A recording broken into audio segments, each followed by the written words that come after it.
کچھ شک نہیں کہ انسان کم حوصلہ پیدا ہوا ہے، جب اسے تکلیف پہنچتی ہے تو گھبرا اٹھتا ہے،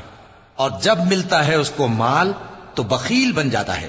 مگر نماز ادا کرنے والے جو نماز کا التزام رکھتے اور ہمیشہ پڑھتے ہیں، اور جن کے مال میں حصہ مقرر ہے، یعنی مانگنے والے کا اور نہ مانگنے والے کا،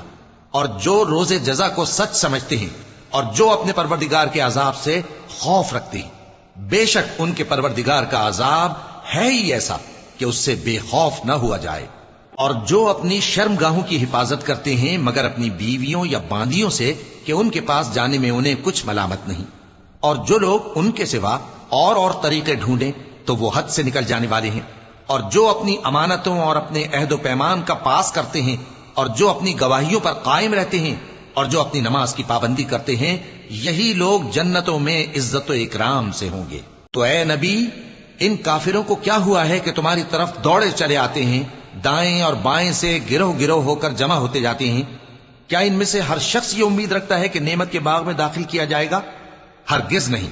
ہم نے ان کو اس چیز سے پیدا کیا ہے جسے یہ جانتے ہیں،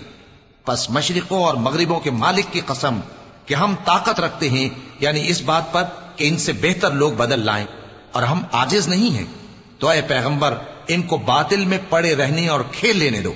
یہاں تک کہ جس دن کا ان سے وعدہ کیا جاتا ہے وہ ان کے سامنے آ موجود ہو۔ اس دن یہ قبروں سے نکل کر اس طرح دوڑیں گے جیسے کسی مقابلے کے نشان کی طرف دوڑے جا رہے ہوں۔ ان کی آنکھیں جھک رہی ہوں گی اور ذلت ان پر چھا رہی ہوگی، یہی وہ دن ہے جس کا ان سے وعدہ کیا جاتا تھا۔